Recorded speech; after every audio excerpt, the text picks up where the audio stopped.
कैसे हो आप सब। आशा करती हूँ आप सब अच्छे होंगे।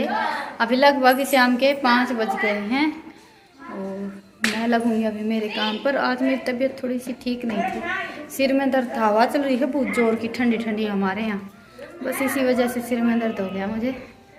तो बस अभी उठकर थोड़ा बहुत काम किया है, आधा निपटा लिया है, आधा बाकी है। आज हवा चल रही थी और धूप नहीं निकली बिल्कुल भी, अभी बस थोड़ी सी धूप निकली है। 3 बजे के आसपास थोड़ी थोड़ी धूप निकली थी। और ये दोनों बहन भाई स्कूल से आते ही लग गए हैं अभी खेलने में बित्ती डंका। हमारे यहाँ तो हम बित्ती डंका बोलते हैं।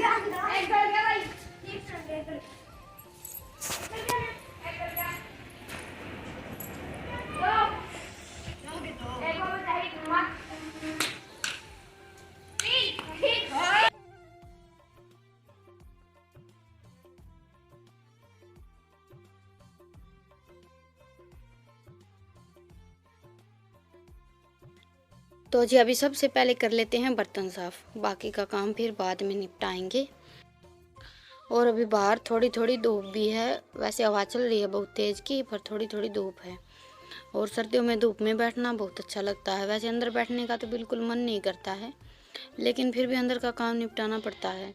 वैसे मैं तो अंदर का काम निपटा कर फिर बाहर ही बैठ जाती हूँ। अभी 2 दिन से मौसम ख़राब हो गया था, बारिश का मौसम हो गया था, तभी हमारा खाना वाना सारा काम अंदर हो रहा था। नहीं तो सर्दियों में तो अभी हम अंदर बहुत कम रहते हैं, पूरा दिन मेरा तो बाहर ही निकल जाता है।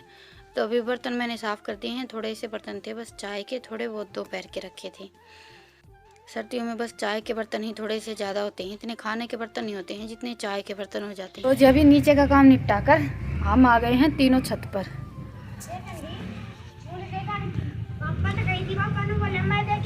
अभी थोड़ी थोड़ी धूप है तो मैंने सोचा चलो छत पर ही बैठकर कपड़े तय बना लेते हैं। और कल नहीं धोए थे, ये धोए तो मैंने परसों बारिश आई उस दिन धोए थे, पर मैंने ये कल धूप में डालकर छोड़े थे। और मैंने छत पर ही सुखाए थे सारे कपड़े, क्योंकि हवा चल रही है 2 दिन से बहुत तेज़ की, तो मुझे पता था कि आधे कपड़े नीचे जाएंगे। और छत पर कपड़े नीचे जाते हैं तो वो गंदे नहीं होते हैं बिल्कुल भी, नीचे तो फिर रेत हो जाते हैं। ये है यो ओए चप्पल पारी पारी लत्ता को ऊपर भाई बड़ा का सुत्ता काम भाई दोनों का।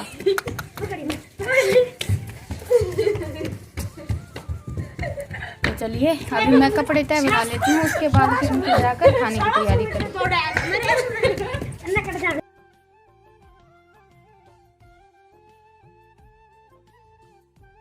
तो जी अभी कपड़े मैंने उतार लिए हैं और अभी छत पर ही तय कर लेते हैं। वैसे मैं एक बार तो सोच रही थी कि नीचे चलते हैं, क्योंकि एकदम से अभी बस धूप चली गई है और हवा ऊपर और भी ज़्यादा लग रही थी। पहले तो मैं सोच रही थी कि ऊपर थोड़ी बहुत धूप भी लगेगी तो आराम से बैठकर कपड़े तय बना लेंगे, पर अभी धूप चल गई है और हवा चल पड़ी है ठंडी ठंडी, तो और भी ज़्यादा ठंड लग रही थी। तो मैंने और रितिका ने मिलकर झटपट कपड़ों की तय बनाई है। मुझे थोड़ी सी ज़्यादा ठंड लग रही थी। और वैसे भी शाम का टाइम होता है ना, तो अंधेरा होते हुए वार नहीं लगती है। शाम के टाइम काम थोड़ा सा जल्दी जल्दी निपटाना पड़ता है। मॉर्निंग की रूटीन में इतना ज़्यादा भागम भाग नहीं रहती है, बच्चे स्कूल नहीं जाते हैं तब तक, उसके बाद फिर आराम से काम निपटा लेते हैं। और शाम को तो ये रहता है कि जल्दी जल्दी काम निपटा लेते हैं, उसके बाद ठंड भी हो जाती है और अंधेरा भी हो जाता है। तो अभी कपड़े मैंने तय बना लिए हैं, अभी इनको मैं नीचे लेकर चलती हूँ। और चारों तरफ का नज़ारा देखिए, अभी सरसों में फूल लगभग ख़त्म हो गए हैं, फली आ गई हैं, पर नज़ारा छत से देखने पर बहुत ही अच्छा लगता है। पर मेरे पास इतना टाइम कभी भी नहीं होता कि आराम से थोड़ी सी देर छत पर बैठ जाएं, खासकर सर्दियों में। गर्मियों में तो दिन बड़े बड़े होते हैं और गर्मियों में छत पर बैठना अच्छा भी नहीं लगता है, धूप बहुत तेज़ की रहती है।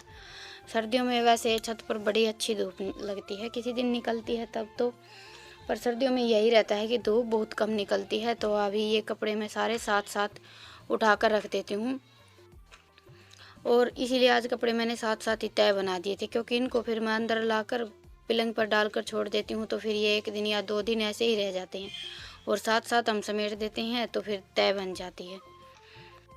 और रख कर छोड़ देते हैं तो फिर तो कपड़े तय बनाने का बिल्कुल मन नहीं करता है। और अभी सर्दियों में इतने ज़्यादा कपड़े भी नहीं होते हैं, क्योंकि मैं 1 दिन के या 2 दिन के कपड़े इकट्ठे करती हूँ बस। ज़्यादा कपड़े इकट्ठे कर लेते हैं तो फिर थोड़ी सी परेशानी हो जाती है। दोपहर को 2 घंटे लाइट आती है, उस टाइम में फिर सारे कपड़े धुल नहीं पाते हैं, फिर रात को धुलने पड़ते हैं। और सर्दियों में रात को कपड़े नहीं धुल पाते हैं। गर्मियों में तो ऐसा रहता है कि थोड़े बहुत हम दोपहर को धो लेते हैं और फिर रात को धो लेते हैं। गर्मियों में तो बल्कि दोपहर को बाहर निकलने का मन भी नहीं करता है, तो रात को धो लेते हैं। पर सर्दियों में ये रहता है कि थोड़े से कपड़े इकट्ठे करके मैं तो 1 दिन या 2 दिन छोड़ के धो लेती हूँ, क्योंकि 2 घंटों में फिर धुल जाते हैं। 1 बार या 2 बार मशीन में डाल देते हैं और ज़्यादा इकट्ठे हो जाते हैं तो फिर धो नहीं पाते हैं हम, फिर रात को मशीन चलानी पड़ती है। और ठंड, अभी 2 दिन बारिश हुई थी ना, तो ठंड भी थोड़ी सी ज़्यादा बढ़ गई है। मेरा गला भी हल्का सा ख़राब हो गया है, बैठा बैठा सा हो गया है। तो अभी मैंने बनाए हैं बच्चों के लिए गुलगुले। आज दोनों बहन भाई के गुलगुले खाने की फरमाइश हो गई थी। और ये कढ़ाई में तेल रखा ही है, इस कढ़ाई का तेल ख़त्म नहीं होगा तब तक मुझे लगता है कि ये कढ़ाई गैस पर ही रहेगी। और गुलगुले बनाने के लिए मैंने सिंपल बस चीनी को पानी में घोले और उसके बाद फिर आधा कप लस्सी का डाल लिया। लस्सी डाल लें या फिर दही डाल लें, कुछ भी डाल लें। पर मैं गुलगुले जब भी बनाती हूँ तो लस्सी या दही दोनों में से एक चीज़ ज़रूर डालती हूँ। वैसे मैं नॉर्मली दही डालती हूँ, पर दही आज घर पर थी नहीं, क्योंकि गुलगुले बनाने का मेरा कोई मन नहीं था। और अभी ठंड थोड़ी सी ज़्यादा हो गई है तो मैं दही रखती भी नहीं हूँ। वैसे मैं हमेशा 1 कटोरी दही की रखती हूँ, पर अभी ठंड थोड़ी सी ज़्यादा है तो बच्चे दही नहीं खाते हैं तो मैं नहीं रखती हूँ। तो इसलिए मैंने थोड़ी सी लस्सी डाल ली। और लस्सी या दही डालने से गुलगुले बिल्कुल भी खट्टे नहीं होते हैं। कई बार आपसे बोल देते हैं कि दीदी आप लस्सी या दही डालकर गुलगुले बनाते हैं तो फिर खट्टे नहीं होते, कि खट्टे नहीं होते हैं बिल्कुल भी। और हमारे बहुत ज़्यादा फूले फूले और जालीदार गुलगुले बनकर तैयार होते हैं। तो अभी मैं बनाने वाली हूँ लच्छा पराठा। तो उसके लिए मैंने ये लहसुन को घी में भून लिया है। यहाँ पर मैंने बोलकर वीडियो बनाई थी, फिर थोड़ा सा शोरगुल ज़्यादा था तो मैंने बाद में आवाज़ कट कर दी। और ये मेरे पास लहसुन, हरी मिर्च और धनिया की चटनी रखी है। आटा मैंने गूँथ कर तैयार कर लिया है। वैसे लच्छा पराठा मुझे बनाना नहीं आता है, कई बार कोशिश की है मैंने, पर इतना अच्छा बन नहीं पाता है। पर आज बच्चों की फरमाइश हो रही थी तो फिर मैंने बना दिया। तो सिंपल पहले तो ये रोटी बना लेते हैं, जैसे हम रोज़ खाने के लिए रोटी बनाते हैं। और उसके बाद फिर इस पर लगाएंगे थोड़ा सा ज़्यादा घी। लच्छा पराठा बनाने के लिए थोड़ा सा ज़्यादा ही घी लगाना पड़ता है। और अभी मैंने डाल दिया ये लहसुन। कच्चा लहसुन हम डालते हैं तो फिर बहुत ज़्यादा उसमें स्मेल आती है टिफ़िन वगैरह में अगर हम ये पराठा देते हैं तो। और भूनकर डालते हैं तो इतनी ज़्यादा स्मेल नहीं आती है, क्योंकि लहसुन में बहुत तेज़ की स्मेल होती है। तो लहसुन डालने के बाद फिर मैंने लाल मिर्च डाली, हल्का सा नमक डाला। अभी रोटी को मोड़ लेते हैं और किनारों को चिपका लेते हैं और उसके बाद फिर ऐसे ये कट लगा देंगे। ये देखिए, वैसे लच्छा पराठा तय बनाकर भी बनाया जाता है, पर वो पराठा इतनी अच्छी तरह से बनकर तैयार नहीं होता है। मैंने कई बार कोशिश की है, मुझसे बन नहीं पाता है। और पराठे तो मैं बना लेती हूँ आलू गोभी के, ये पराठे जो हम घर में बनाते हैं हमेशा, ये पराठा मुझसे इतनी अच्छी तरह से नहीं बन पाता है। तो फिर भी मैंने कोशिश की थी। अभी कट लगाने के बाद फिर से लोई तैयार कर लिया और अभी हल्के हल्के हाथ से हम पराठा बेल लेते हैं। पर खाने में बहुत अच्छा लगता है ये पराठा। और कभी कभी बनाने भी चाहिए सिंपल। हम जैसे जो पराठा बनाते हैं ना रोज़ नाश्ते में, उसी में थोड़ा सा नमक, जीरा और हल्दी, लाल मिर्च, ये सारी चीज़ें डालकर अगर हम नमकीन पराठा बना लें तो वो भी खाने में बहुत अच्छा लगता है। दही के साथ खाते हैं तो बड़ा ही अच्छा नाश्ता तैयार हो जाता है। तो अभी पराठा हमारा एक साइड से सिक गया था तो घी लगा लेंगे। और इस पराठे पर घी थोड़ा सा ज़्यादा लगाना पड़ता है। वैसे तो पराठा हम चाहे किसी भी चीज़ का बनाएं, घी थोड़ा सा ज़्यादा लगाते हैं तभी पराठा हमारा अच्छा बनकर तैयार होता है। तो अभी घी लगाकर अच्छी तरह से पराठे को सेक लेते हैं। और अभी मैं एक और पराठा बनाकर तैयार कर लेती हूँ। इन दोनों बहन भाई के लिए तो मैंने पराठे ही बनाए थे। इस बार पहले मैंने नमक, मिर्च और चटनी डाली है, उसके बाद फिर लहसुन डाला है। पहले मैंने लहसुन डाल दिया था ये जो पराठा बनाया है, तो उसमें फिर इतनी अच्छी तरह से फैला नहीं पाई थी मैं। अभी फिर से रोटी को मोड़कर कट लगा लेते हैं। और वैसे हम रोटी को एक बार उस साइड एक बार उस साइड मोड़ कर बनाते हैं तो वो पराठा बनाने में टाइम बहुत ज़्यादा लग जाता है। और ऐसे हमारा पराठा झटपट बनकर तैयार हो जाता है। और जल्दी हमें हमेशा रहती है, चाहे सुबह का खाना हो या शाम का खाना हो, भागम भाग ही रहते हैं हम तो। मैं मेरी बता रही हूँ, आप सबका मुझे पता नहीं। तो अभी ये देखिए एक और पराठा मैंने बनाकर तैयार कर लिया है। बस अभी इसको भी हल्के हल्के हाथों से बेल लेंगे। वैसे मुझे ये तरीका ज़्यादा आसान लगा जो हम तय बनाकर बनाते हैं, और उससे अच्छे भी बने थे पराठे। कहीं कहीं से मेरे थोड़े से अलग हो गए थे तो वो मैंने हाथों से चिपका दिए हैं। गोल तो बिल्कुल बने नहीं हैं, पर बच्चे खुश हो गए थे खाकर। आज इनके पसंद का ही डिनर बनाया है मैंने, या फिर ये लगा लीजिए कि इनकी फरमाइश पर ही बनाया है गुलगुले और लच्छा पराठा। तो अभी थाली हमारी हो गई है तैयार। आप सब भी आ जाइए। गुलगुले हैं, लहसुन की चटनी है, साथ में लच्छा पराठा है और दूध है। और वैसे भी मैं इतनी बड़ी कुक नहीं हूँ कि मुझे सब कुछ बनाना आए, लेकिन फिर भी हम कोशिश तो कर ही सकते हैं और बच्चे खुश हो जाते हैं। थोड़ा बहुत आटा टेढ़ा या थोड़ी बहुत कमी की भी कोई भी चीज़ बन जाती है तो चल जाती है। तो अभी बच्चे बैठ गए हैं खाने के लिए और अभी मैं बना लेती हूँ रोटियाँ। थोड़ी सी मुझे रोटियाँ बनानी है डैनी के लिए और रितिका के पापा के लिए, क्योंकि वो ये सारी चीज़ें खाना पसंद नहीं करते हैं। तो उनके लिए मैंने सिंपल रोटियाँ बना दी हैं। मैंने मेरे लिए और बच्चों के लिए पराठे बनाए हैं। उनको हमेशा घर पर जो हम सादा सिंपल और हमेशा से जो खाना बनता है ना हमारे घर पर वही पसंद है। खाने में कुछ भी अलग बनाते हैं, जैसे कि आज बच्चों की फरमाइश हो गई लच्छा पराठा खाने की। वैसे हमारे घर में कभी भी बनता नहीं है, तो वो फिर ये सारी चीज़ें खाते नहीं हैं। और अभी 2-3 दिन से खाना तो गैस पर ही बन रहा है, सुबह शाम दोनों टाइम का। वैसे चूल्हा तो मैंने जलाया था, चूल्हे पर मैंने चाट रखती थी, पर खाना मैंने गैस पर ही बनाया है।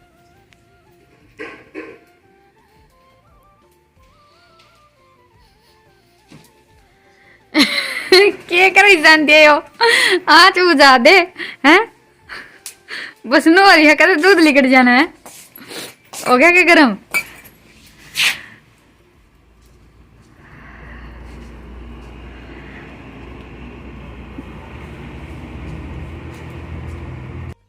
तो जी अभी खाना वाना हमारा हो गया है और मैंने खाना बनाकर तैयार किया है। तब तक ईशांत ने चाट बनाई है। आज चाट नहीं बन पाई थी, रखी तो जल्दी थी, फिर भी देर हो गई। हवा चल रही थी ना, हवा चलती है तो फिर थोड़ी सी मुश्किल हो जाती है, चूल्हे में आँच नहीं लगती। पर सरक रही शांतिया। और उसके बाद फिर दूध गर्म रख दिया था मैंने चूल्हे पर। दूध या नहीं आया था कल हमारे यहाँ, तो कल का दूध रखा था। दोपहर को मुझे ध्यान नहीं रहा, फ्रिज में रख दिया था उठाकर। अभी शाम को घी लेने के लिए फ्रिज खोल कर देखा, तभी याद आया दूध भी रखा है। फिर पहले चाट बनाई, उसके बाद फिर दूध गर्म किया। तो इस ने दोनों काम निपटा दिए हैं मेरे, चाट भी बना दी और दूध भी गर्म कर दिया। रितिका की तारीफ तो मैं हमेशा करती हूँ। रितिका काम करती है। ईशांत को कभी कभी मौका मिलता है। आज इतना गुमसुम क्या तो रहा है? अब तन्ने भी 2-4 टाट खा के राजी रहा है। मारो क्या करता है? हाँ भाई। तो अभी सारा काम निपटा कर हम तीनों बैठ जाते हैं चूल्हे के पास। हाँ दूध नहीं तार दे, ठंडा हो जाएगा, जमाना जगह हो जाएगा, नहीं तो ताता ही रह जाएगा। और क्या और सिकन में भी सही रहेगा। ये दूध तारे पीछे धुआं को नहीं आओगा फिर अपने का नहीं। मैं तो एक कंबल लेके जाऊंगी। कड़ा ले जाओगी स्कूल में तड़के छोड़ ले जी तू है। कंबल का क्या करेगी? ज्यादा बहुत है, छोड़ ले जी फिर एक है। शॉर्ट में बचाने कौन की ना उड़ा तक। अच्छा फिर तेरे पापन कह दिए मोटर ओए तारन की कोशिश ना करे, बावड़ा सके कड़ा देख चम्माए फिर तो हीरो बन जा है। ये भी आगे साथ चला हीरो बन पाऊंगा। और नू कर मम्मी एक तो ना हम बात पर लड़ाई ना करो, दोनों भाई छोड़ दे इसने। फिल्म चलेगी तो लड़ाई तो होएगी। फिल्म चलेगी तो लड़ाई तो होएगी। जानू कर पार्ट लिया बैठने में, थोड़ी सी तेरा पीछे लगा बैठांगे तो मां। हाँ मैं बात कहे तो मन थोड़ी सी देर आराम तो बैठ जाने दो ना, मैं चली जाएंगी भीतर वो तो हम देख ले दोनों भाई भाई। बैठू ना बैठू आराम तो बैठ जाओ तो फिर। तो जी अभी हम आ गए हैं अंदर। इन दोनों बहन भाई ने बिस्तर लगा लिया है और तब तक मैं फिर दूध जमा देती हूँ और मेरा 1-2 काम और बाकी है वो निपटा देती हूँ। तो चलिए आज के व्लॉग को तो यहीं पर ख़त्म करते हैं और आप सबसे फिर मिलते हैं एक नए व्लॉग के साथ। आप सबको मेरा व्लॉग कैसा लगा मुझे कमेंट सेक्शन में ज़रूर बताइएगा और पसंद आए तो व्लॉग को लाइक कीजिएगा और नए हैं तो चैनल को सब्सक्राइब कीजिएगा। फिर मिलते हैं एक नए व्लॉग के साथ, तब तक के लिए राम राम, गुड नाइट, शुभ रात्रि।